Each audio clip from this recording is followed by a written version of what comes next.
활용 방안은 남해군청이나 남해군 농업기술센터 등 관련 기관에 대표해서 토종 씨앗 수집이나 정식에 대해서 더 중요성을 홍보하고 또 이후 토종 씨앗 수집 및 정식의 참고 자료로 활용할 수 있다고 생각합니다.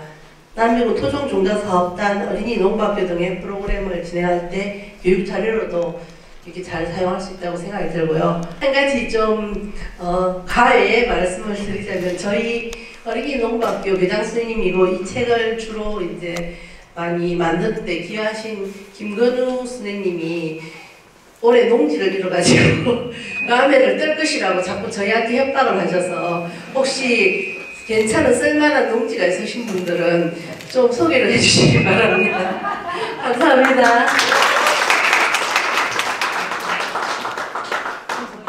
네, 우리 어린이 농부학교 교장 선생님이자 참 멋진 일을 하고 계시는 김건우 쌤이 안 떠나시도록 여러분들 좀 많이 협조해 주세요. 좋은 땅이 있으면 얼른 좀 소개를 좀 해주세요. 다음은 어린이 농부학교 과정보고입니다. 또 저희들의 올해 토종종자사업단에서 어린이 토종농부학교를 진행했습니다. 그 과정에 대해 교장선생님으로 활동한 김건우 회원님을 모시겠습니다. 힘찬 박수로 부탁드립니다. 소개를 과외의 이야기를 그런 이야기가 나올 줄은 몰랐습니다. 제가 3년 올해로 횟수가 3년 되는데 남해 온 지가 그동안 뭐 지난 7월까지 제가 창선에서 머위 비닐하우스를 한 300평 가까이 빌려가지고 농사를 짓다가 지금 이제 늘 임차농들이 그렇습니다만 자기 농지가 없으니까 네, 농지가 없는 농부가 되어버렸습니다. 좀 상당히 모순적인 존재가 되어버렸는데 여하튼 올해 제가 여기 오자마자 토종종자사업단하고 인연을 맺게 돼가지고 올해는 어린이 농부학교, 논학교를 진행을 했습니다. 그 경과보고를 드리겠습니다.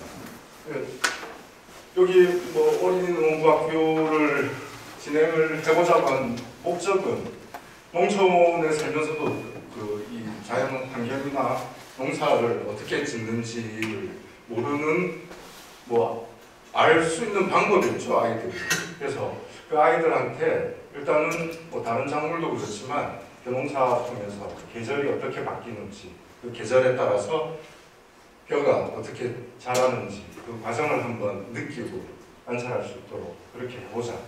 또 벽씨가 자라서 밥이 돼서 우리 밥상에 오르기까지 과정을 한번 지켜보고 농부들이 어떤 수고를 하는지 그 먹을거리가 얼마나 소중한지를 한번 느껴보게 그렇게 보고자 했습니다. 그리고 또 토종벼하고 논에 사는 생물들이 어떤 게 있는지 관찰하게 함으로써 요새 많이 언급이 되고 있습니다만 생물 다양성, 중요성도 한번 느껴볼 수 있도록 이렇게 저희가 목적을 하고 진행을 했습니다. 이건 저희가 이제 홍보할 때 쓰려고 만든 홍보물입니다. 4월 15일 날 첫 만남을 가졌습니다. 저희가 5가구 7명으로 시작을 했고 또 이제 다른 초등학교 부모 모임이 있었는데 그 주말마다 자기네들 나름대로 이제 운영하는 프로그램이 있어서 전 과정은 참여하지 못하겠고 모내기하고 배기할 때만 좀 같이 할 수 없겠느냐 해서 거기서 꽤 많은 사람들이 왔었습니다. 일단은 어린이들 처음 오리엔테이션하고 벽시 이제 소금물로 가려서 튼실한 종자를 가리는 걸 저 왼쪽에 그림이죠. 그 다음에 그 일주일 뒤에는 가린 벽시로 육묘 상자를 만드는 걸 해봤습니다. 4월달 과정이었고요. 6월 달에는 이제 6월 3일, 6월 6일 모내기를 2차례 했습니다. 다 이게 꼭 가장 중요한 행사라서 모두 다 참석할 수 있도록 2차례에 걸쳐서 한 70평 정도를 했습니다. 여기 보시면 올해 어린이 농부학교에서 재배한 벼를 지금 전시를 하고 있는데 녹두도, 돼지찰, 노인도, 외도, 하도 총 5종을 심었습니다. 5종 중에서 돼지찰을 제외한 나머지 4벼들은 1913년도에 그 일제시대 조선 청독구에서 발간한 권업오법장이라고 농업연구기관에서 발간한 조선도 품종 일람이라는 책자가 있습니다. 벼 품종을 전국적으로 다 조사를 한 건데 거기 나왔던 남해에서 길렀다는 종자들입니다. 돼지차를 제외한 처음에는 녹두도만 이제 구했었는데 그걸 제가 올해 남해 어린이 농부학교 운영하면서 예전에 남해에서 길렀다는 녹두도를 기르게 됐습니다니까 경기도 양평에서 토종벼 하시는 분이 그 노인도, 외도, 하도 이것도 남해에서 했다는데 마침 그 품종을 가지고 있으니 벽시를 보내주겠다 해서 같이 보내기를 했습니다. 6월 달에는 이동면 나는마을에 사시는 최재석 선생님으로부터 이제 옛날에는 벼농사를 어떻게 지었는가 이야기를 들었었고요. 7월에는 역시 그 이동면 나눔에 있는 논입니다. 무경운으로 벼밀 이모작하는 논에 대한 이야기를 한번 둘러보고 진행을 했고요. 8월에는 오른쪽 사진에 뭐 다들 아시겠지만 이제 벼꽃이 피고 이삭이 패는 거를 논에 나와서 관찰을 했습니다.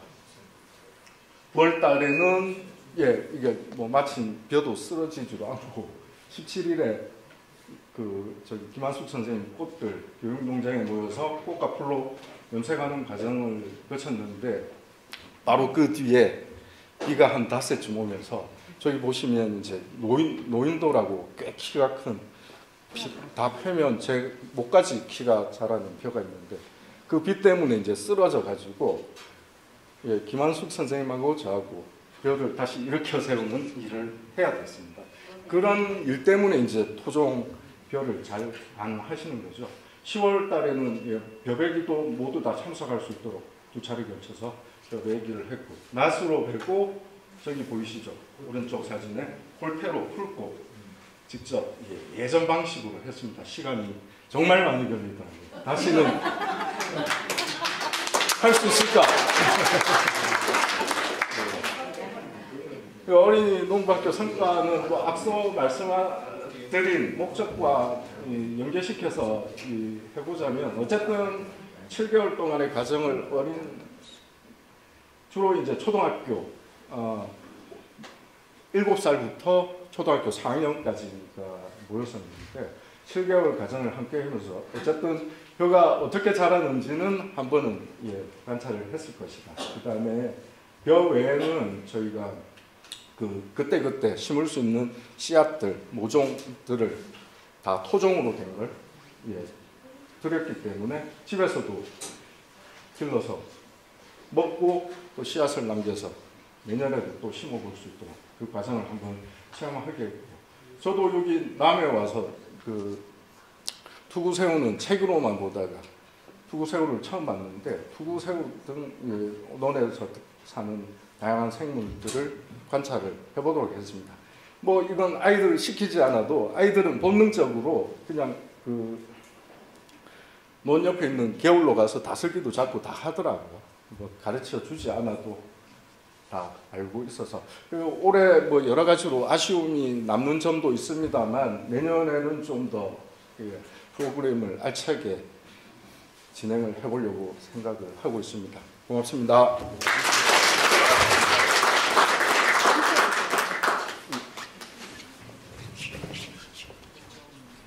네, 어린이 농부학교가 참 멋진 활동을 했습니다. 그리고 저 뒤에 떡이라든지 식혜라든지 그거 전부 다 토종으로 지금 만든 거거든요.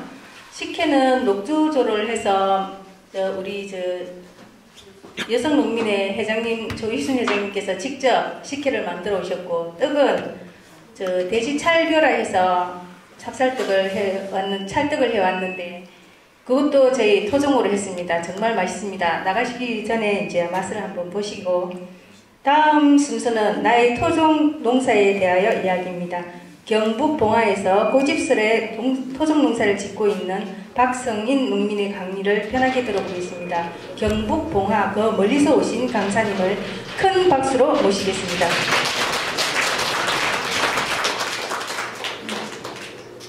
예, 안녕하세요.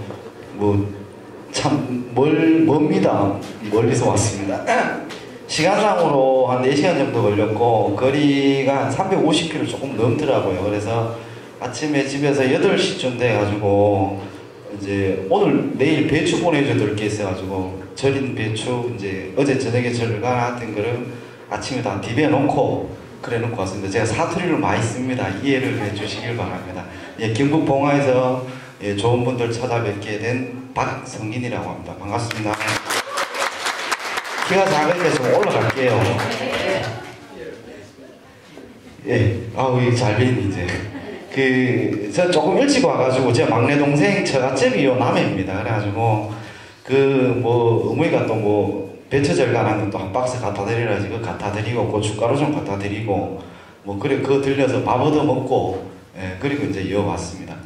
개인적으로는 남해를 지금 4번째 방문입니다. 어릴 때 수학여행 때 고등학교 때 이쪽으로 한번 지나가 본 적이 있고 그리고 제가 여기 요 남해 좀 건너편이 여수지 않습니까? 광양강 건너편이 그 여수에서 수산물 가공 공장을 한 7년 정도 했습니다. 사무실은 서울 여의도에다가 두고 여기 여수에서 사업을 하면서 왔다 갔다 거리다가 여수 우체국장님하고 낚싯배 타고 낚시하러 요 남해가로 몇 번 왔다 갔다 그런 적이 있습니다. 그러다가 한번 밥 먹으러 예, 들려서 간 적. 그리고 이제 오늘 이렇게 온 게 남해 방문은 전부입니다. 제가 살면서. 제 나이가 그렇게 많지는 않습니다. 신혜생 돼지띠 한국 나이로 원래 50서입니다. 50서이고 서울에서 사업인회 하고 돌아다닐 때는 사투리를 이렇게 안 썼습니다. 근데 제가 어릴 때 태어나가지고 초등학교 입학하고 그 시절에는 저희 집에 전기가 안 들어왔습니다. 전기가 안 들어와가지고 호롱불 밑에서 학교 갔다 와서 숙제를 하고 또 요즘 정도 시기에는 학교를 가야 되니까 30리 가까운 정도 거리를 고무신 신고 책보자기 메고 아침에 지각 안 하려고 학교까지 뛰어가다가 보면은 어두큰 겁에서 나가야 합니다. 이렇게 어린 시절부터 그런 아주 깡촌입니다. 제가 지금 사는 동네가 경북 봉화 제산이라는 동네인데 그 제산 중에서도 한참도 올라가가지고 제 마당 높이가 한 500m 정도 되는 그런 마당 높이에 밭은 것보다 더 위에 있습니다. 그래서 500~600m 정도 되는 고지대에 제가 살고 있습니다. 그러다 보니까 어릴 때 그런 산 속에 산골에 익숙한 농사 환경, 전기도 안 들어오고 당연히 농약이나 비료, 퇴비 이런 거는 퇴비는 만들어 썼으니까 농약 비료는 꿈도 못 꾸던 동네에 리어카가 하나도 없었어요. 제 어릴 때 한 동네 한 40여 집이 살았는데 40여 집에 270~80명 정도가 살던 그런 마을이었는데도 리어카 다니는 길이 없어가지고 동네 리어카가 없었습니다. 겨우 자전거 한두 대 있는 집이 자전거 있는 집이 그나마 동네 좀 있는 집이었지. 그런 깡촌에서 어릴 때부터 농사 짓는 거 보고 꼴찌게 직실나게 치고 이 여름 방학 만든 사람을 원망을 해가면서 그렇게 살았습니다. 이 중에 농사 짓는 분이 얼마나 계실지 모르지만 초등학교 그 어린 나이에도 여름 방학이 다가오면은요, 예, 학교 다닐 때 학교에서 예방주사 놓는다, 불주사 놓는다고 그래가지고 줄을 쭉 서 있는데 점점점 내 순서가 다가오면 막 두근두근거리고 겁나잖아요. 여름 방학 다가오는 게 그거하고 똑같은 거예요. 어른들 어때요? 여름쯤 되면 새벽 한 4시쯤 되면 한번 들에 나가야 됩니다. 더듬더듬 거려가면서 불 뽑으러 나가니까 그게 싫지요. 또 대학볕에 해필 방학 때가 되면 콩밭 2벌, 3벌 멜 때 되고 고추 이제 마지막 손줄 주고 천물 따거나 이렇게 되는 시기에 초등학교 8살, 9살짜리 애들이 뭘 하겠어요. 근데 들에 안 나오고 놀러 다니면 장작개비가 날아오고 지게작대기가 날아오니까 여름 방학이 싫은 거예요. 어릴 때부터 이제 그런 환경에 살다 보니까 중학교 때도 이제 농사를 집에서 일부를 하고 기차 통학을 또 한 3년간 새벽 6시 15분 기차를 타느라고 3시 반에 일어나서 신문을 120부를 돌리고 6시 15분 기차를 타고 인근에 떨어져 있는 춘향이라는 동네 가서 지금 백두대간 수목원이 있는 그 마을에 중학교가 있습니다. 거기 중학교 3년을 통학을 하다가 고등학교 때부터 영주라는, 그래도 거기 시입니다. 영주로 이제 고등학교 진학을 하면서 집이 전체로 다 이사를 나오고 또 대학 진학을 하는 시기부터 해서 제가 이제 객지 생활을 쭉 하다가 제가 태어나서 태를 묻은 안태 고향으로 다시 돌아온 지가 이제 십수년, 한 4년, 5년 정도 됐습니다. 그리고 이제 제가 이제 뭐 토종 농사에 대해서 이렇게 이야기를 해달라 그러시는데 사실 저는 토종 농사가 뭔지를 잘 몰라요. 바꿔 말하면은 씨를 사서 농사를 짓는 게 딱 두 가지가 있습니다. 수박 농사 하나하고 고추 농사입니다. 고추를 올해 같은 경우는 작년에는 고추를 20마키 정도, 여기 전음동 계십니까? 전음동 안 계시죠? 예. 20마키, 이 농사 이야기들 중으로 20마키라 그러면은, 한 마키가 비닐 한 노를 말하는 거예요. 농협에서 파는 거 1100m짜리 비닐 20개를 쫙 핍니다. 그러면은 이게 대략 면적이 어느 정도 되냐면 한 놀당 한 400여 평 정도 치니까 고추만 한 8,000평 정도를 작년에는 농사를 지었고, 올해는 제가 몸이 작년에 그러면서 좀 망가졌어요. 병원 신세를 지고 이렇게 되면서 이걸 확 줄여가지고 요거를 12마키 정도를 농사를 지었습니다. 그래도 이게 한 5천여 평 가까이 되는 거예요, 고추 농사가. 이 5천여 평 고추 농사 중에서 토종이 딱 한 2,500평 정도 농사를 짓고, 좀 전에 말씀드렸던 산는 고추씨, 다시 말해서 F1 종자를 제가 절반 정도 2,500평 정도를 F1 종자를 심었습니다. 마찬가지로 수박은 전문으로 팔아먹으려고 그러니까 옛날 재래종 수박 가지고 농사가 안 되거든요. 그래서 수박을 원래도 이것도 한 4,000평 정도를 농사를 지었습니다.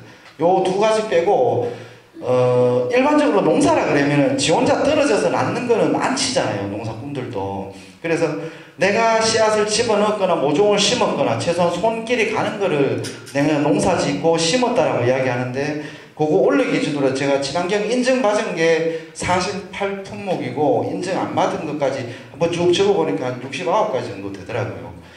또 미친놈이라 가지고 몇 년 전에는 147가지를 제가 밭에다 심고 채종하고 씨앗을 나누고 이래 봤습니다. 이 짓 하면은 이렇게 하면 이게 돈이 될까요? 안 될까요? 이게? 한 해 잘해서 농협에 1년쯤 되면 이제 연말쯤 되면 농자재값 갚으러 가잖아요. 이거 잘 갚아서 대출로 전환만 안 되면 그게 성공입니다. 그러다 보니까 이런 짓을 하고 있으니까 당연히 뭐 농사 지어가지고 돈 번다는 거는 여기 뭐 이제 기술센터 소장님도 계시고 이러지만 이게 솔직히 거짓말 같아요. 이거요. 제가 한 해 농사 매출이 한 3억에서 4억 뭐 이 정도 왔다 갔다 그럽니다. 되게 많이 버는 것 같죠. 제가 전문적으로 들어와서 농사를 짓기 시작한 게 2011년부터인데 2010년, 2011년 이때 제가 다른 거 다 떠나가지고 고추 하나 가지고 이야기를 할게요. 2011년도에 고추 가격이 얼마였냐면은 농약 치고 밀어주고 있는 관행이 18,000원에서 20,000원 정도 했어요. 2011년 기억하시는지 모르겠는데 전국적으로 고추 작황이 작살이 나버렸어요, 그때. 저는 약 칠 줄도 모르고 밀어줄 줄도 모르는데 제가 이때 들어왔을 때 집에 농토가 얼마 정도가 있었냐면은 700평이 있었습니다. 집에 농토. 윗때부터 쭉 내려오던 거예요. 저도 뭐 가족사를 이야기하자면 뭐 하지만은 증조부 할아버지 때만 하더라도 저희 집 땅 안 밟고는 못 지나간다 이랬거든요. 근데 이제 고모부님들 오셔가지고 뭐 광산 개발한다가 모든 거 다 처리하고 딱 요 700평 남아 있었어요. 그게 또 응달 쪽에 해가 지금 같으면 1년 내도록 하면 저희 동네는 오늘 아침부터 꽁꽁 얼어가지고 아무것도 못하는 정도가 돼 있거든요. 오늘 아침 집에서 나올 때가 영하 8도 정도였으니까 여기하고 날씨 차원이 다릅니다. 그 700평의 고추를 제가 물론 서울 왔다 갔다 거리면서 여기다 뭐 나무도 심어놓고 했는데 이걸 다 베어내고 그의 고추를 심었는데 고추가 한 근에 18,000원, 20,000원을 깜짝 놀란 거예요. 이때 품값이 얼마였냐면 고추 따는 아줌매들이 50,000원 하루 품값이었어요. 이때의 상토 한 푸가 얼마였냐면 3,800원 했습니다. 이때 비닐 한도가 보조 금액으로 18,000원인가 19,000원인가 했어요.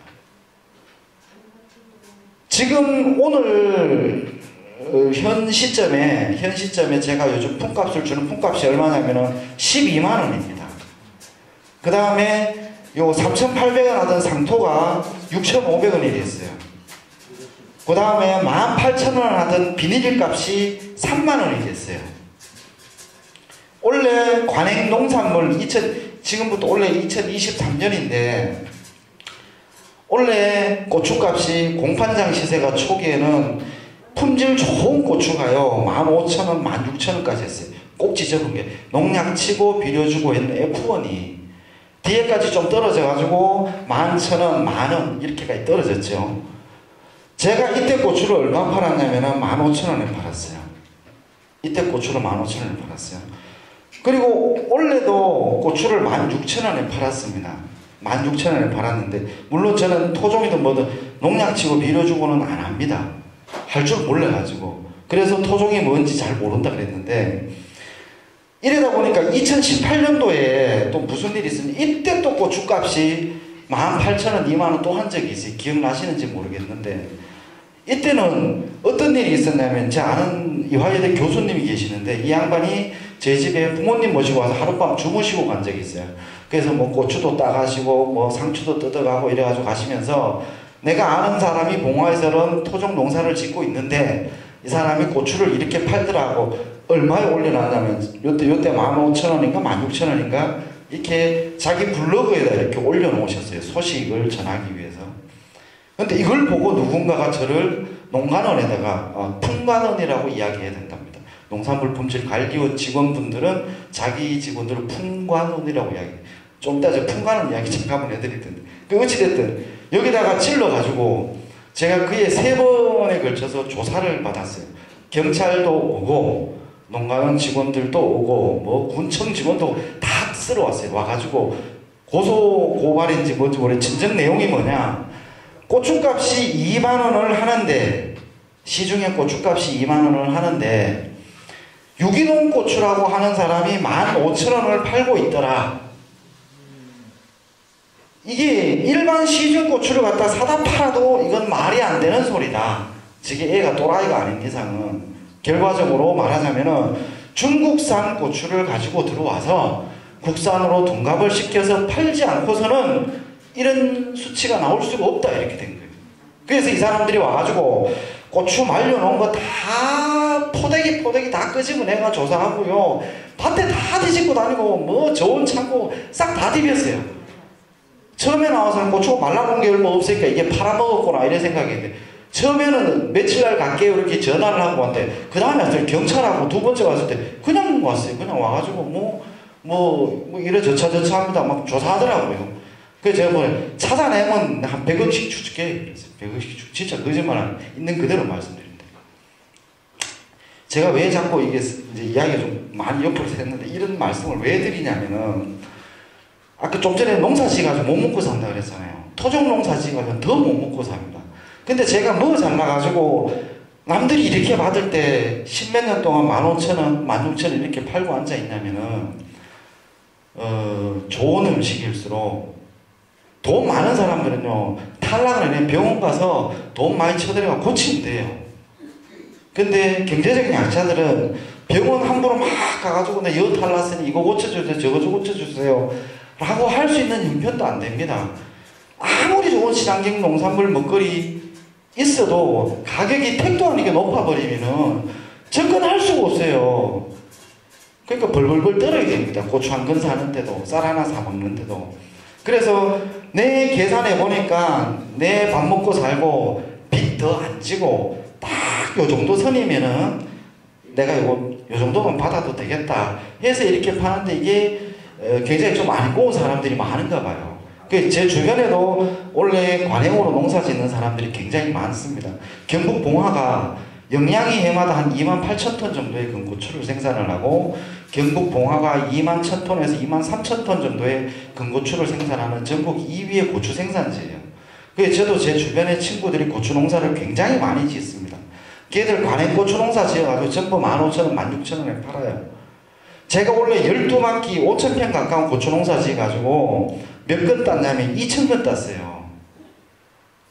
관행으로 농사를 지었으면 이거 아무리 못 타도 12,000~13,000건을 땄어야 됐습니다. 10분의 1밖에 안 나왔어요. 그래가지고도 내나 16,000원에 팔았어요. 고추 그냥. 뭐 제가 잘나 빠져가지고 그런 것도 아니고. 그래서 토종으로 농사 짓는 사람들이 이 토종은 다 우리 거고 소중하고 뭐 어쩌고 저쩌고 하니까 무조건 비싸야 돼.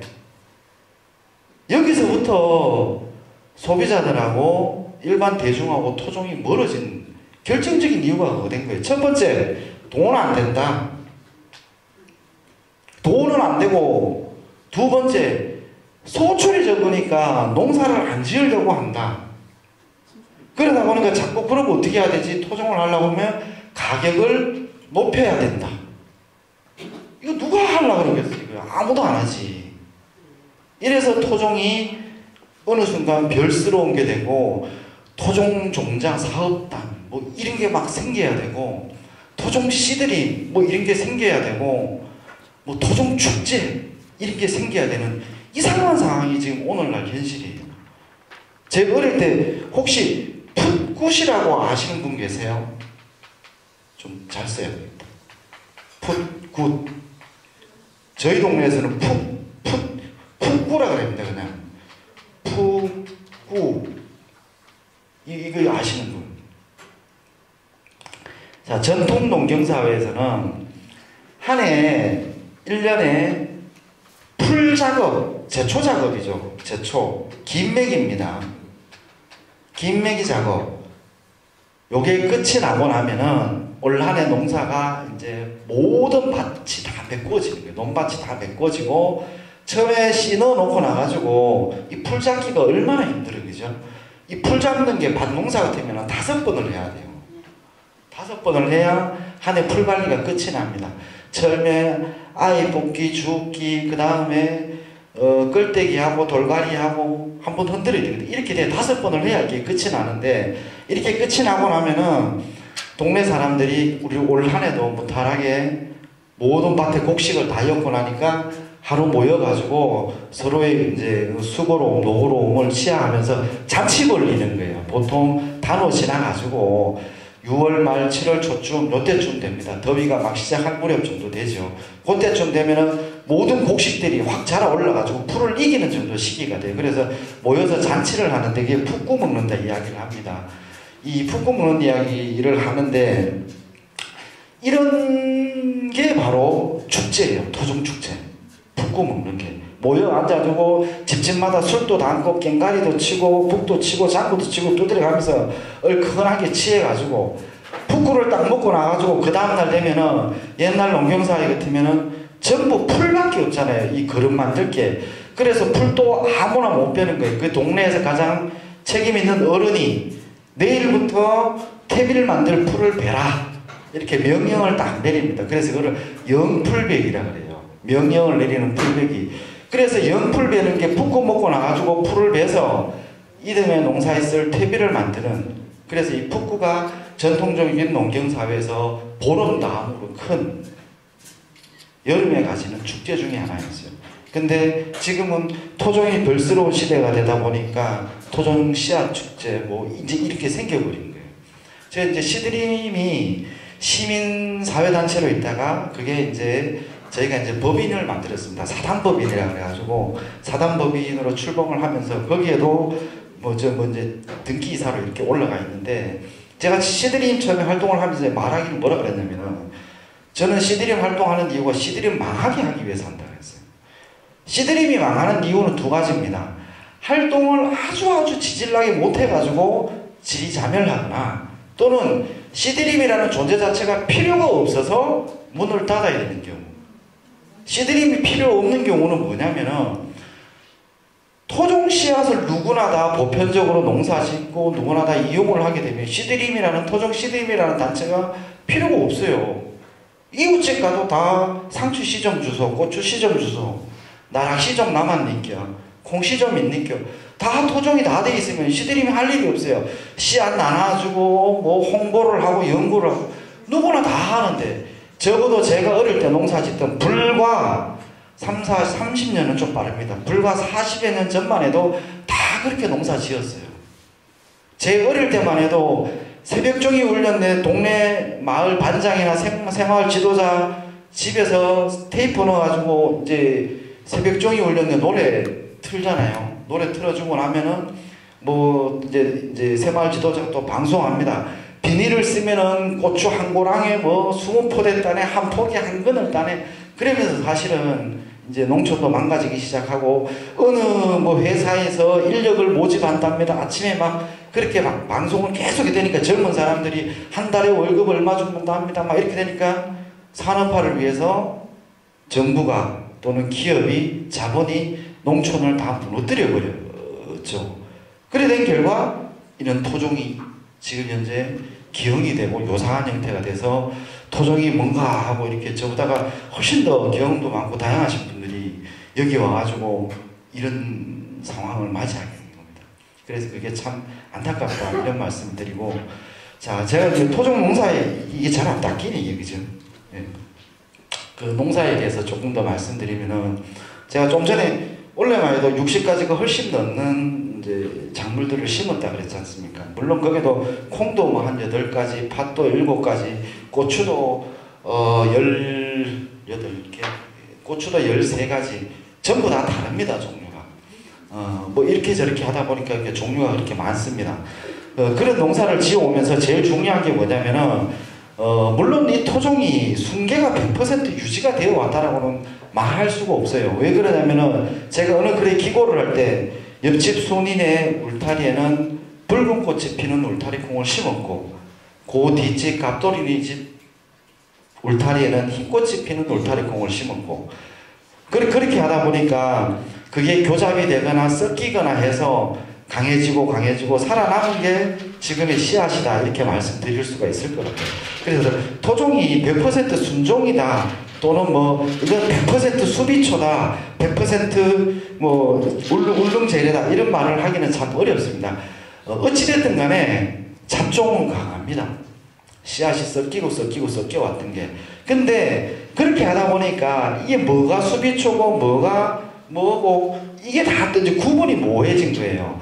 그래서 요즘은 채종토에 대한 이야기 뭐 이런 것들도 많이 이야기를 나누고 하고, 또 뭐가 나중에 되면 그 작물별 특성이 다 사라지는 거 아니냐 뭐 그런 이야기들도 나옵니다.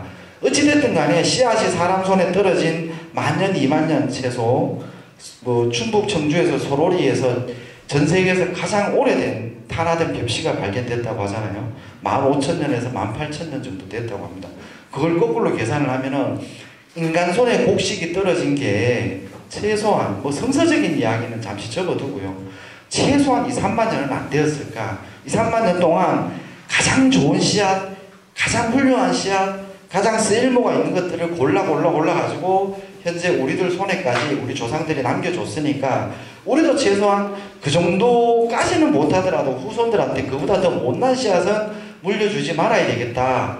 이런 생각은 농사 짓는 입장에서는 하게 되거든요. 그래서 60가지가 넘는 씨앗을 농사를 지으면서도 고추를 제가 원래 13가지 정도 F1을 제외한 경북 봉화에서 81년도부터 84년도 사이에 수집된 순수한 봉화 고추가 8종을 농진청으로부터 불화를 받았습니다. 농진청 그 저온 저장고에 있던 거를 끄집어내 가지고 이렇게 놔두면 뭐 의미가 없잖아요. 씨앗이 의미가 없잖아요. 해가지고 그거를 받아내고 그 이외에 또 안질뱅이초, 화천재래, 수비초, 울릉초, 그 다음에 칠성초 이렇게 5가지 해서 13가지의 토종 씨앗을 넣었는데, 제가 밭이 농사 짓는 논은 하나도 없습니다. 밭 면적이 대략 한 2만 7, 8천 평 정도 농사를 짓고 있어요. 밭입니다. 그래서 이 밭대기에 수비초, 저 밭대기에 칠성초, 저 밭대기에 화천재래 최소한 몇백 리터씩 뚝뚝 떨어뜨려가지고 이렇게 농사를 짓고 있어요. 그래 되면 내년 되면은 또 원래 안 심어졌던 또 다른 고추를 끄집어냅니다. 교작 가능성이 높은 거는 이제 그렇게 해서 씨앗을 몇 해마다 한 번씩 다 바꿔줘요. 콩도 제가 가지고 있는 씨앗이 공씨앗이 한 40여 종이 있어요. 그것도 한 해에 몇 가지씩 해가지고 또 씨앗을 또 바꿉니다. 가지씨 몇 가지가 또 그렇게 있고 팥씨 몇 가지가 있고 그렇게 저렇게 가지고 있는 걸 제가 한번 쭉 정리를 해보니까 한 170여 가지의 재래종 씨앗들이 있습니다. 그걸 몇 해마다 한 번씩은 장명종자니 단명종자니 이런 말들이 있는데 씨앗의 생명이 짧은 것들은 좀 더 빨리 바꿔줘야 되고 씨앗의 생명이 긴 것들은 꽁꽁 얼려놓으면 몇십 년, 몇백 년도 가니까 그런 거 좀 천천히 바꿔도 되고 그렇게 저렇게 하다 보니까 씨앗이 지금 그만큼 쌓여 있어요. 쌓여 있는 걸 가지고 물론 영양제도 많이 있습니다. 뭐 감자도 한 7가지 정도 이제 재래종 감자를 가지고 있고 어떨 때는 이제 뭐 작년 같은 경우는 한 200여 킬로 정도 이상을 무상으로 또 나눔도 하고 뭐 토란씨도 어떨 때 한 100킬로 이상 나누기도 하고 고구마도 뭐 이렇게 쭉 나누기도 하고 주로 이제 시드링 카페를 통해 가지고 감자라든가 이런 거를 종자를 보관하기가 일반 개별 텃밭 하시는 분들 되게 어려우니까 그래서 그런 무료 나눔도 하기도 하고 또 제가 해마다 쓰기도 하고 이럽니다. 이렇게 하는 이유는 좀 전에 말씀드렸듯이 씨드림이 최대한 빨리 문 닫게 하기 위해서 하는 그런 것도 있습니다. 자, 제가 짓는 농사 중에서 토종 농사 중에서 그러면 왜 당신은 이 토종 씨앗을 가지고 그렇게 목을 메고 농사를 짓고 몇십 가지 몇백 가지 가까운 그런 씨앗을 가지고 그러고 있느냐 거기에 대해서 제가 잠깐 말씀을 드릴게요. 아까 전에 여기 이제 우리 회장님께서 GMO 말씀을 잠깐 하셨어요. 이 GMO 이거 뭐 너무나 이제 뭐 다 이렇게 전 세계가 다 아는 그런 상황이 돼 있잖아요. 이 GMO는 뭐 설명도 부하 설명을 안 하겠는데 이놈이 우리나라 익산에서 농진청이 주도가 돼가지고 2014년도에 씨앗을 개발을 해놔놓고 2017년도부터 익산을 시작으로 해가지고 쌀 이걸 가지고 GMO로 개발된 쌀을 GMO 만든 쌀을 시험으로 재배를 해보겠다 해가지고 이걸 재배 승인을 내줬어요. 그래가지고 익산에서 심어봤습니다. 지금은 이게 어디가 있냐. 지금 우리나라 지도가 지금 이렇게 있잖아요. 좀 잘라놓고 익산이 이쯤 있었잖아요. 지금은 수원, 가깝게는 밀양, 강경, 여기 어디죠? 전라도 강경 맞나요? 강경, 요쪽 요만큼은 지금 들어온 데가 없습니다. 여기에 쌀뿐만이 아니에요. 고추, 사과, 콩은 말할 것도 없고요. 옥수수도 말할 게 없습니다. 이게 농진청이 중심이 돼가지고 이 짓거리를 하고 있어요, 지금요. 우리나라가 전 세계에서 GMO 작물이라고 말하는 거 같은데 GMO 식품을 가장 많이 수입하는 국가 중에 하나예요, 우리나라가. 우리나라보다 훨씬 못 사는 저기 밑에 있는 필리핀, 파키스탄, 우리나라보다 좀 소득 수준이나 생활 수준이 낮다고 생각을 하잖아요. 그 다음에 아프리카의 에티오피아를 포함한 유럽 32개국 이런 나라들 전부 다 식품에다가 GMO 표기하고 있습니다. GMO 안 먹습니다. 논 GMO 선언을 한 국가들이에요. 2016년도에 언론에도 안 나옵니다. 이거 무슨 일이 있었냐. 미국에 오리건주라는 농사를 겁나 많이 짓는 우리나라 따지면 전라도 곡창지대 정도 되는 데예요. 이거 아는 공무원들도 없어요. 심지어 여기에서 GMO 밀을 대량으로 생산을 했어요. 미국 농무부의 법상으로 유통과 판매 안 됩니다. 이거 안 돼요. 이때 박근혜 정부 때 시험 생산을 했는데 너무 많아. 이거 동물 사료로도 미국 내에서는 소비를 못해요. 이거 어디서 가져왔냐. 야, 저 대한민국 줘라. 자들은 받을 거야. 우리나라 대기업들이 다 가지고 왔어요. 농심, 제일제당 이런 데서 다 가지고 들어왔습니다. 그 중에서 농심 이야기 잠깐만 할게요.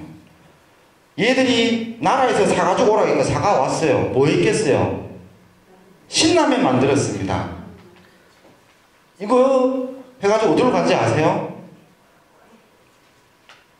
지금 저기 터키 터키로 보냈어요. 보냈다가 터키에서 성분 표시 가져오라 그래가지고 이거 돼가지고 빠꾸 먹었어요. 다시 신곡으로 인천으로 또 왔어요. 봉지를 바꿨습니다. 이번에는 가까운 중국 청도로 싣고 왔어요. 또 빠꾸 됐어요. 여기서도 중국에서도. 이거 어디 간지 아세요? 일하면요. 한국에 다 풀렸습니다. 그럼 제보고 그래요. 네 그거 증명할 길이 있나? 없어요. 증명할 길. 그러나 GMO 관련된 우리와 이걸 연구를 하고 추적을 하고 하는 우리 전국 GMO 국민연대 이런 데서는 이거 다 알고 있는 사실이에요. 이거 아는 국민 얼마나 될까요?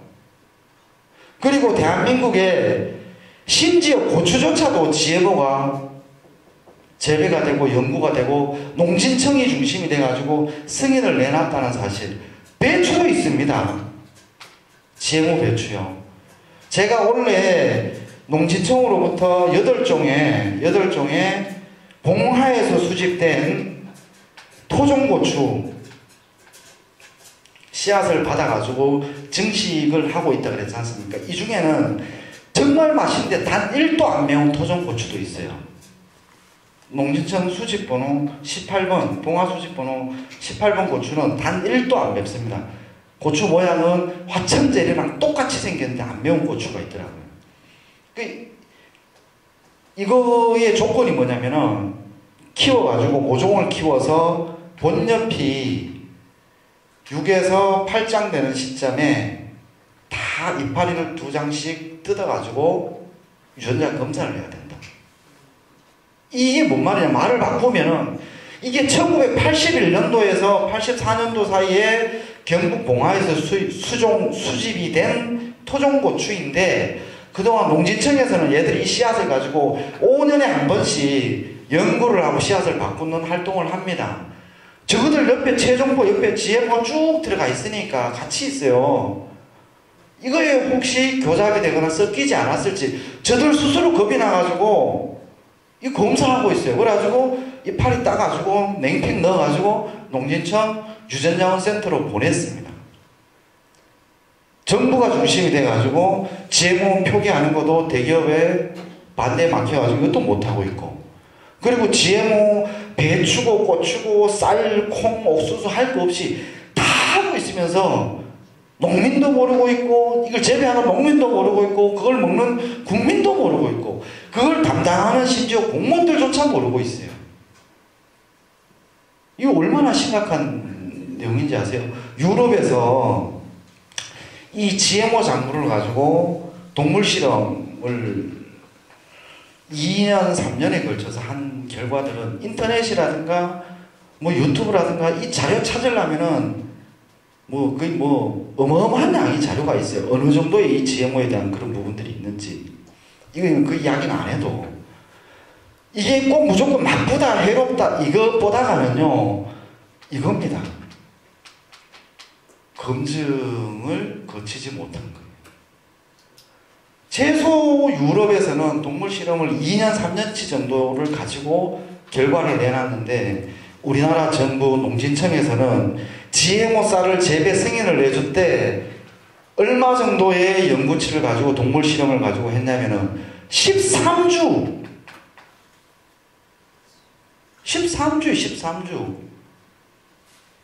2달 반, 석 달 요걸 GMO 가지고 생진태 먹였더니 토끼태 먹였더니 이상 없더라. 이게 농진청이 지금 정부가 중심이 돼가지고 하고 있는 일들입니다. 더 큰 문제. 왜 제가 이제 토종을 조금 이제 요기로 다시 오겠습니다. 왜 GMO나 F1이나 이게 우리나라 농민들을 죽이는 건지에 대해서 잠깐만 이야기를 할게요. 먼저 제가 토종을 13종과 F1 이름이 올 고추 이름이 뭐로 하여튼 그 F1 종자 고추를 가지고 농사를 지었어요. 이 F1 종자를 개발을 하는 과정은 우리나라는 인건비가 안 맞아요. 연구는 물론 국내에서 하지만 이 최종포는 대부분 다 중국, 인도네시아, 또 뭐 필리핀, 뭐 버마 이런 데서 이것들을 합니다. 이걸 만들어낼 때 조건은 실험실에서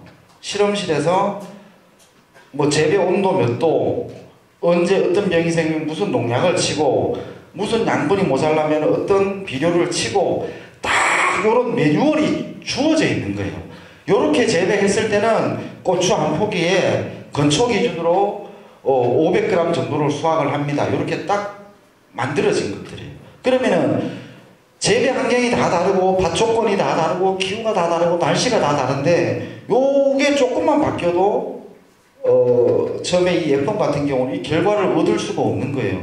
그래서 이 조건을 맞추기 위해서는 결과적으로 적절한 방제도 해야 되고 적절한 시비도 해야 되고, 물론 토종도 똑같습니다. 이거 안 해주면 안 돼요. 저도 고농서 연구회에서 옛날부터 쭉 내려오던 농서를 가지고 뭐 이런저런 공부를 하고 있는데, 우리 조상들도 벌레 잡기 위해서 병 잡기 위해서 별짓을 다 했습니다. 논에다가 도열병이 던지니까 물을 빼고 나락을 바싹 다 말려요. 그래 불을 질러버립니다. 여기다가 불을 지르고 나가지고 논을 다시 갈아엎고 나락씨가 남아있으면 씨를 내어서 뿌리거나, 아니면 불을 질러놓고 뿌리가 다 안 타거든요. 밑에만 이렇게 남아놓으면은. 그래서 나락을 다시 키워가지고 수확을 하는 농사의 기록들이, 이런 기록들이 있어요. 마찬가지로 미신까지 동원을 합니다. 뭐 누에 오줌을 씨를 담가놓으면 벌레가 안 먹는다. 눈 녹은 물에다가 벽씨를 담그면은 뭐 소출이 많이 는다. 또 벌레에 대한 직접 기록도 고삼과 석회를 삶아서 뿌리면은 벌레가 죽는다. 이거 옛날 농서들에 다 18세기, 17세기, 15세기 이런 데 기록된 농서들에 나와 있는 내용들이.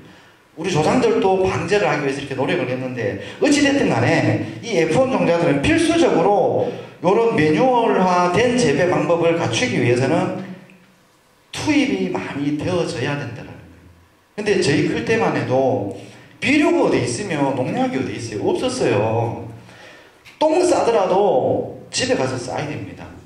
오줌 따로 갖고 똥 따로 갖고 조금 더 있으면요 화장실에다가 물을 갖다 들어 부어가지고 용수 같은 걸 막아서 똥물을 퍼내가지고 보리밭에 밀밭에 갖다 뿌려야 됩니다. 그런 방법이 되게 무식해 보이지만 그것도 농소의 청변이라 그래가지고 그걸 만드는 방법까지 다 자세하게 나와 있어요. 옛날 농서들에. 이렇게 해서 농사 지어도 저희 어릴 때 적은 집이 서너시에요. 자식이. 많은 집은 14대. 평균적으로 6, 7명 정도의 자식들 학교 공부 다 시키고 성가 다 시키고 아랫대 후손들 다 나왔어요. 제 어릴 때라는 말하는 거는 적어도 70년대, 80년대 초까지입니다. 대한민국의 농업 인구가 65%, 70%가 되던 시점에서. 그러면은 물론 그때 비해서 지금은 훨씬 더 먹을 것도 많아지고 농업 생산도 많아졌지만, 이 많던 농업인들이 그때까지 다 토종을 농사 지었겠죠. 토종을 하다가 안 되고 하다 보니까 다 떠나고 지금 농업 인구가 겨우 한 200여만 명, 이건 정부 추산입니다. 정부 통계에서 200여만 명의 농민이 있대요. 근데 이놈의 200여만 명의 농민도 2020년도에 공익형 직불제 도입을 하면서 106, 70만 되던 게 갑자기 한 3, 40만이 늘어버렸어요. 이 이유도 왜 늘었는지는 아시죠? 내가 천평 농사 지고 있던데 120만원 준다고 하니까 동네 할매들 2명, 3명 명의로 해가지고 땅 갈라가지고 인구, 농업이 갑자기 늘었어요. 실질적으로 저희 농민위에서 추산하는 농업 인구는 잘 돼야 120만, 140만이다 그래요. 전업농은. 바꿔 말하면은 5천만 국민 중에 100만 명, 1%, 2% 될까 말까 한 유권자를 위한 올바른 농업 정책은 애초부터 없다. 애초부터 없다. 또 역사적으로나 어느 나라를 보거나 하층민이 등 따시고 배부르면, 제가 농민회 분들 쭉 만나러 다녀봅니다. 아세요? 형님요, 주머니에 한 3, 40억 있으면 농사 지을리겨. 농사 짓는 농민 하나도 없어요. 여기에 적어도 10억만 있어도 미쳤다고 농사 짓나 그래요. 바꿔 말하면은요, 농민이 배부르고 주머니 돈 들어가면 농사 지을 사람이 없어진다. 정책하는 사람들의 기본적인 입장이에요. 이게 4급, 3급 관리관들, 이사관들하고 앉아 이야기 많이 해봤습니다. AT센터 가가지고 적정한 수준에서 선도농가 또는 뭐 성공농가 모델로 한 10만 명당 한두 명 정도 해놔놓고 말 머리 앞에다 당근 매달아놓고 말 들고 뛰게 하는 거 똑같은 거예요. 이게 우리나라 농업 현실입니다. 정부에서 권장하고 회사에서 권장을 하고 세계적으로 확산되고 있는 대규모 집약적인 아주 뭐 선택과 집중 뭐 이런 걸 내세우면서 혁명이네 하면서 개발된 F1 종자하고 GMO 종자하고 심어서 단위 면적당 생산량 확 높여가지고 떼돈 벌어가라. 그래야 농민들이 살 길이다. 적어도 대한민국의 모든 농민들은 이게 맞는 걸로 가고 있어요 지금. 여기 농업기술센터 소장님도 계시고 경남 같은 경우는 아까 전에 말씀드렸지만 전국 최초로요 토종 작물 재배에 대한 직불급을 도입한답니다. 진주 그쪽에서 마치 진주가 먼저 시작했죠.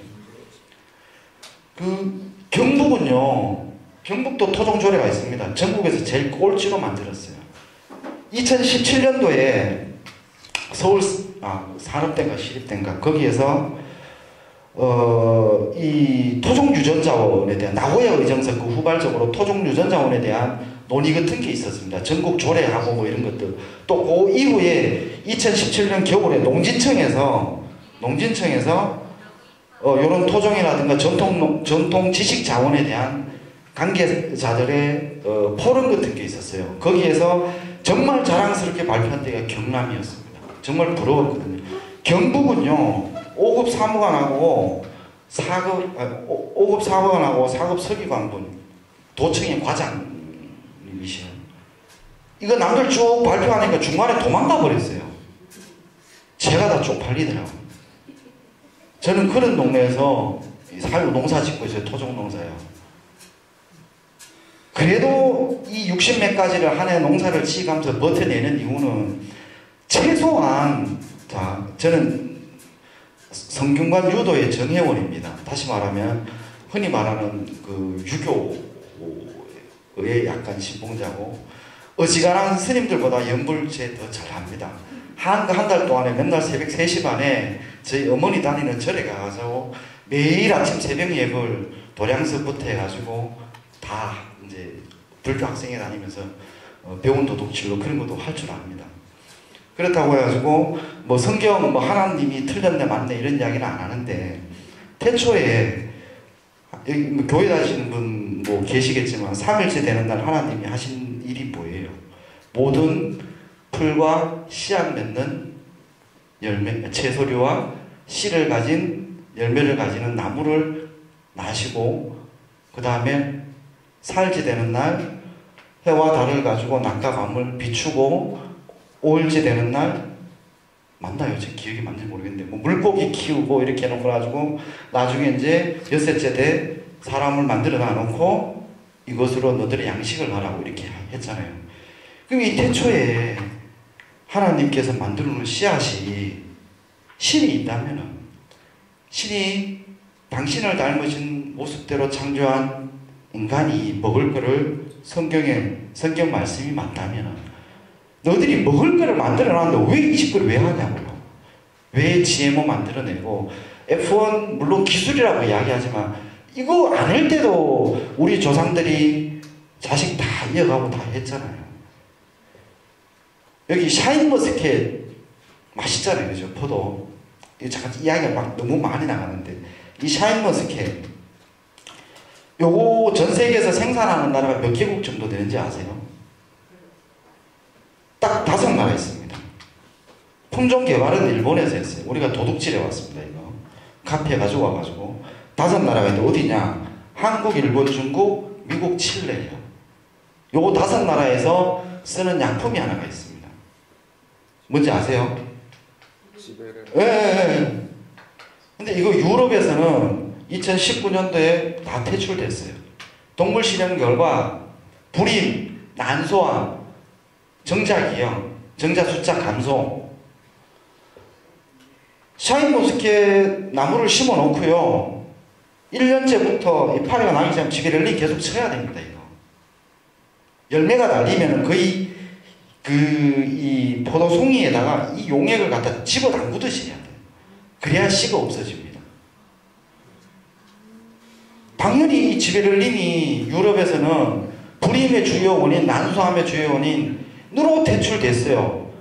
씨를 없애요. 씨를 말려버리는 거예요. 그래가지고 지베렐린이 씨가 없어지는 거예요. 물론 이 지베렐린 그동안은요, 감자의 동면을 깨뜨리거나 다른 씨앗의 어떤 그 생리적인 것을 조종하고 이럴 때 전 세계적으로 아주 광범위하게 쓰였습니다.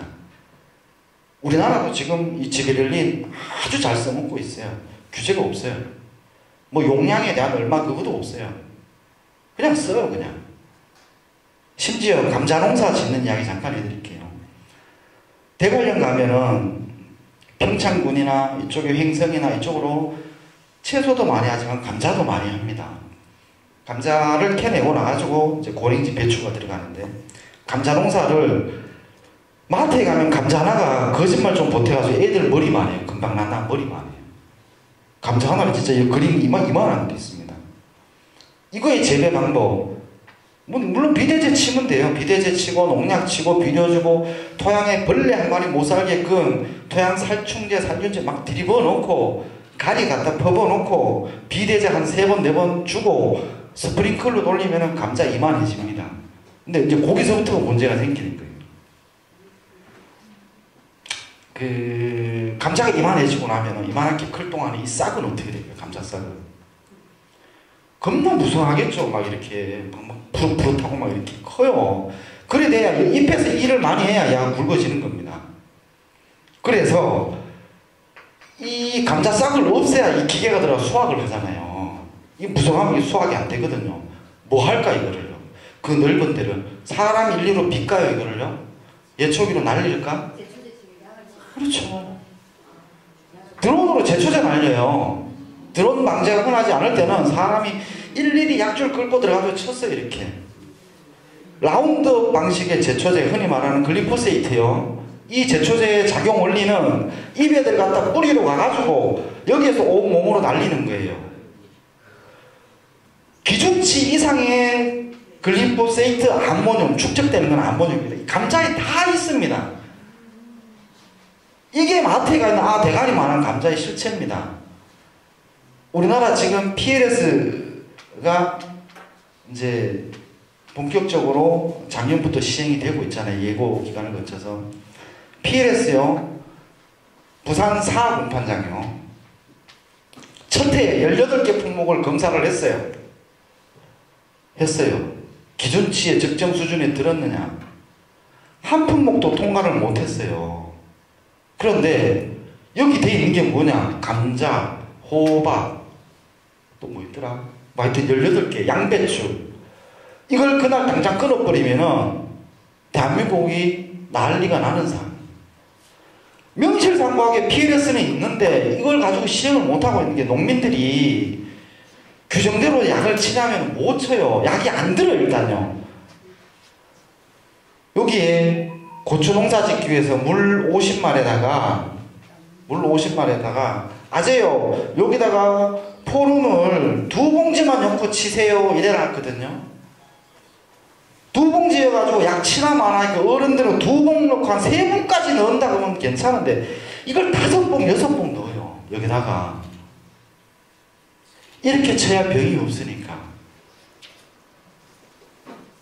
이 PLS가 또 이거 안 맞아요. 기준이 하나도 안 맞습니다. 이렇게 하게끔 만들어 놓은 게 F1이고 GMO예요. 매뉴얼대로 재배를 해야 되니까. 이 짓 안 하려면 뭐 해야 된다? 그게 바로 토종입니다. 그게 바로 토종이에요. 실험실에서 얘가 요만큼 컸을 때 가리 얼마에, 질소 얼마에, 인산 얼마에, 유황 얼마 치세요. 이렇게 안 해도요. 지가 이 땅 풍토에 맞게끔 이 땅에서 일어나는 요 시기 되면 무슨 병이 오더라. 요 시기 되면 어떤 벌레가 나를 괴롭히더라. 요때쯤 되면 내가 기온이 요 정도 되니까 내가 꽃을 피워야지. 요때쯤 되면 내가 열매를 맺어서 요때쯤 되면 내가 붉은색을 내야 되겠다. 씨앗이 얼마나 똑똑하냐면은 몇천 년간을 혹시 투탕카멘 완두라고 들어보셨어요? 모르시죠? 이집트 피라미드 투탕카멘 왕의 무덤에서 나오는 완두콩이 있습니다. 한 3,000년은 됐죠.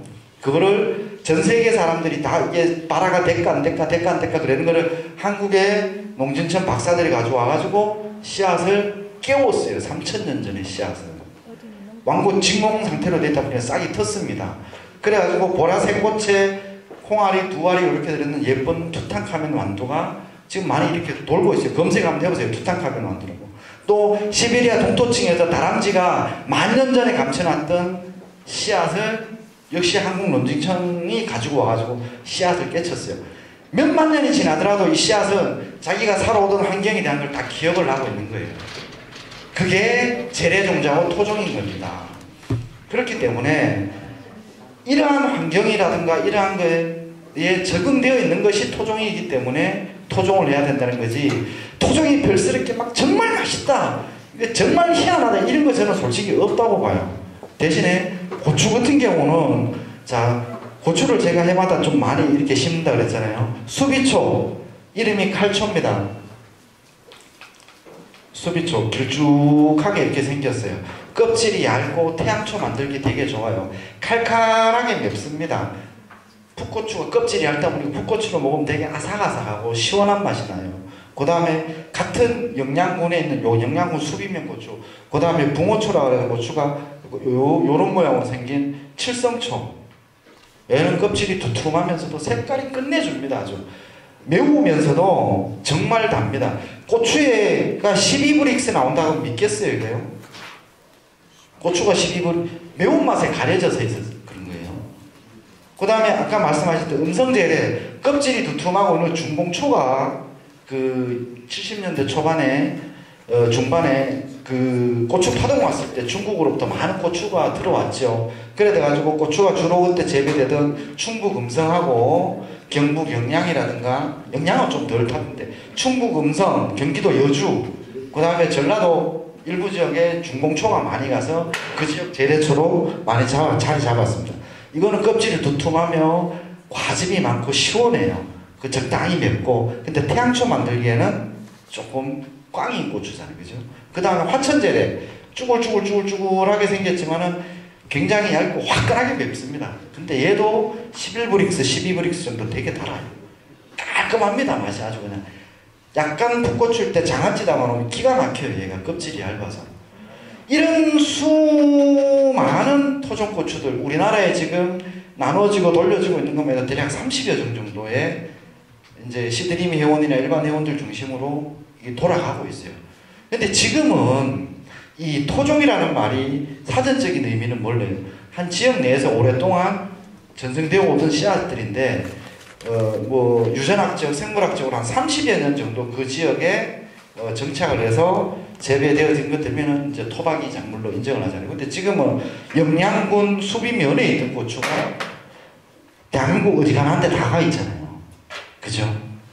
또 마찬가지로 영양군 칠성 고추가 저는 제 사는 집이 여기서 불과 30분 거리밖에 안 되지만은 얘가 경기도 화성에도 가 있고 광화에도 가 있어요. 음성재래, 대한민국 한복판에 있던 고추가 지금 경남 남해까지 와 있지 않습니까? 마찬가지로 화천재래, 이게 귀향초라는 건데 이 고추의 내력 아세요? 여기 이제 만주 땅이 이렇게 있고 이게 한반도인데, 일제강점기 때 일본 사람들이 만주 사변을 이렇게 놓고 철도부터 놓습니다. 이렇게 놔놓고 여기에 농사 지을 사람들, 저거들 영토라고 주장을 하려고 그러면은 땅이 있어야 되고 사람이 있어야 되잖아요. 저 본토에 있는 인간들이 일로 가라니까 잘 안 가요. 그래가지고 농사 쎄 빠지게 험한 환경에서 농사 잘 짓는 사람들, 이 전라도 지역에서는 주로 논농사 지으니까 일로 안 보냈습니다. 어디서 안 보냈냐고요? 경상도 중에서도 경북 북부 지역의 사람들, 강원도 남부나 강원도에 땅이 좀 있는 지역의 사람들 일로 전부 강제 이주시켰어요. 강제 이주시켰어요.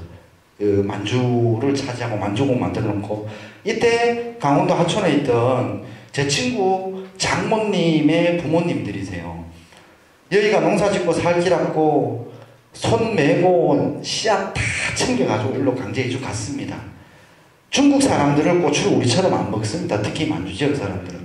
그래가지고 그 하얼빈에서 뭐 어느 쪽으로 한 200km 더 가야 되는데 거기에 사시다 오셨는데, 그때 들고 간 고추 씨를 중국에서는 없었으니까 계속 농사 짓던 거예요. 화천에서 짓던 거를. 그래가지고 친구가 흔히 말하는 중국 동포랑 결혼을 하면서 장모를 한국으로 데리고 왔어요. 경북봉화군에. 그러면서 이 한국 고추 싱거워 못 먹겠다. 농사 짓던 고추씨를 가지고 왔습니다. 이 고추가 고향을 돌아온 거예요. 그래서 귀향초라고. 우리 토종 씨앗들에 이게 사연 없는 게 하나도 없습니다.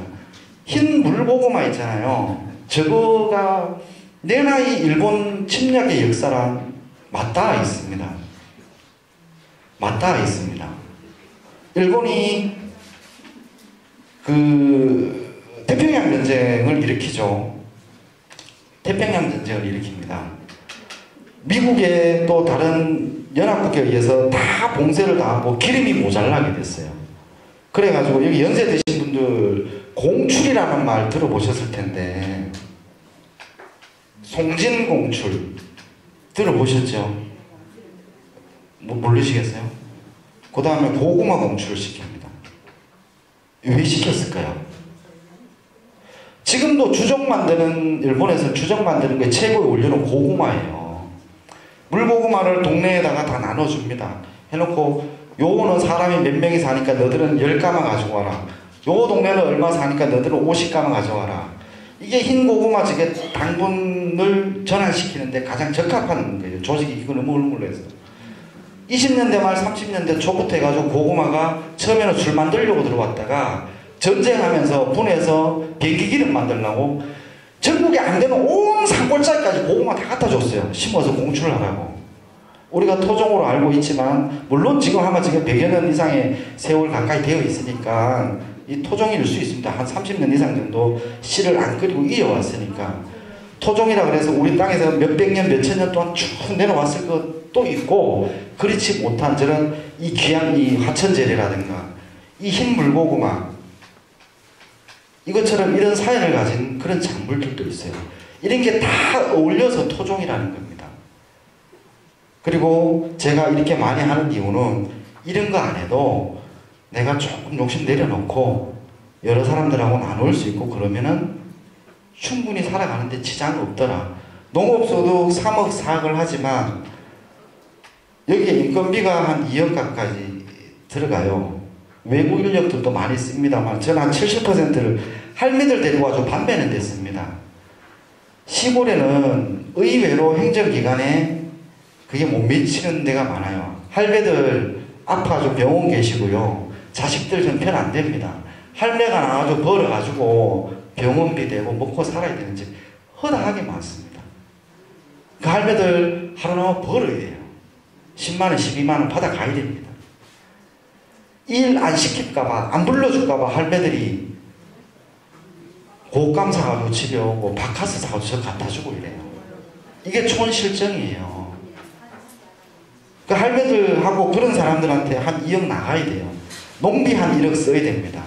자제하고 이런 거요. 그러면 니 그래도 1억 남네 그랬는데 1억 안 남습니다. 원래 같은 고추 2,000건 땄으니까 토종이 그나마 원래 더 잘 됐어요. 토종이 한 1,100건 따고 나머지 F1인데 이거 뭐 한 살림 좀 갖다 주고 여기 조금 좀 팔고 집에 먹을 거 빼니까 없어요. 원래 같은 날은 현재까지 아직 농협에 갖다 주고 하나도 못 갖다 줬습니다. 한 3, 4천만 원 빵꾸예요. 원래 또 대출 내든지 뭐 해야 됩니다. 그래도 토종을 지켜가야 되는 게 내 성경에 나와 있는 그런 태초의 씨앗이나 내 조상들이 이때 물려줬던 건강한 씨앗, 적어도 내 자손들한테는 이상한 형태로 전달하지 말자 이겁니다. 그리고 농사 지어서도 돈 벌 수 있는 길은 있습니다. 저같이 빨갱이 기질이 강해가지고 나라에서 하지 말라는 짓만 하고 있으면은 그것만 안 하면 됩니다. 특히나 또 여기 남해처럼 어떤 아마 이 전국적인 어떤 그런 게 있는 곳에서는 훨씬 더 이런 걸 만들어 가기가 좋지 않을까. 그리고 어린이들이 지금 여기 계시는 선생님 아니면 어디가 저런 경험해 보겠어요. 예. 하여튼 뭐 두껍고 장황한 이야기인데 기지가 너무 많이 뺏었고요. 간단하게 질문 있으시면 한두 가지만 받고 마무리하겠습니다. 질문 있으시면 말씀해 주세요. 예, 그리고 제가 오늘 아침에 너무 추워가지고 창고를 못 갔다 왔는데, 여기만, 제가 이제 감자가 여러 종이 있다 그랬지 않습니까? 그러니까 그 토종 감자를 다음에 여기 요 사단 앞으로 아니면 여기 학교 어린이들 앞으로 보내드릴 테니까 그걸 한 2-3박스 정도를 보내드리면 충분히 나눠 마시고 그렇게 될 거니까 뭐 시감자를 좀 보내드릴게요. 그거 이상입니다. 하여튼 장시간 장황한 장설 드려나 죄송하고요. 하여튼 우리 거라서 소중한 게 아닙니다. 이러이러하기 때문에 우리가 우리 거를 지켜가야 된다라는 그런 이야기라도 좀 많이 해주시고 다니셨으면 좋겠습니다. 네, 감사합니다. 네, 수고하셨습니다. 박성민 농민의 간절 한 번 더 힘차게 박수 모시겠습니다. 네, 고생하셨습니다. 다음은 이번에 정말 중요한 손님들이 오셨네요.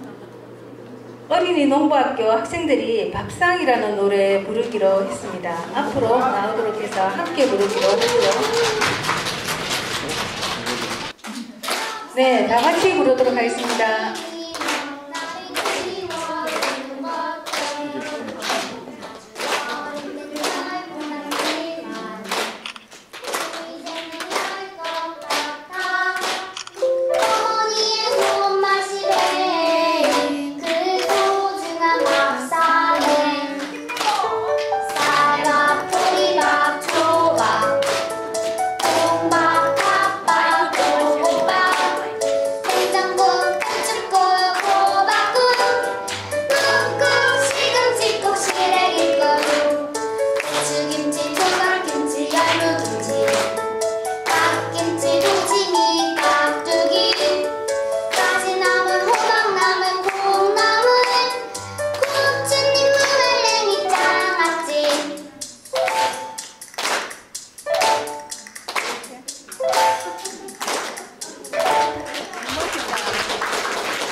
네, 이제 마무리를 해야 되겠네요.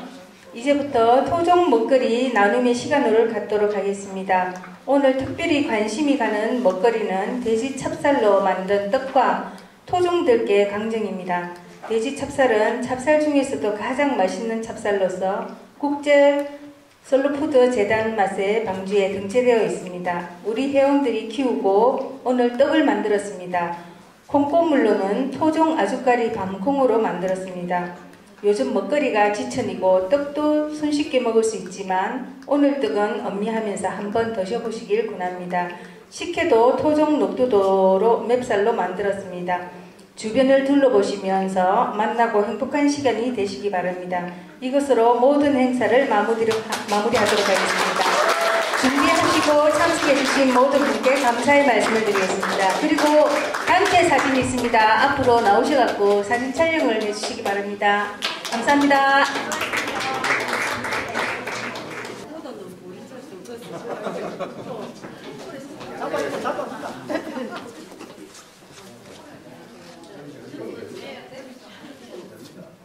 정수근이 안 오나? 빨리 와라! 정수근이 빨리 와라! 에이, 어디 없다. 하나, 둘, 셋! 정수근! 어린이 농부학교! 화이팅! 어린이들 최고야!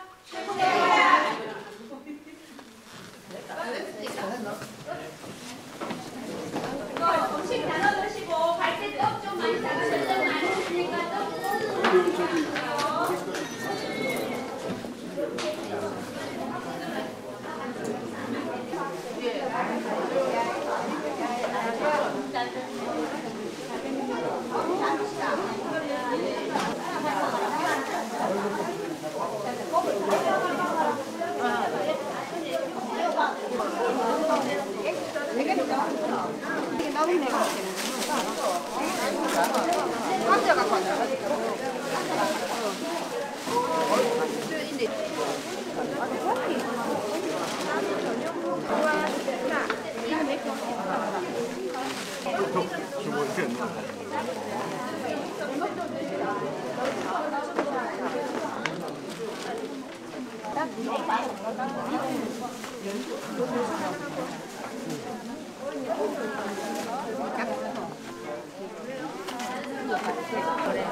사장님, 자, 아까 연수 왔는데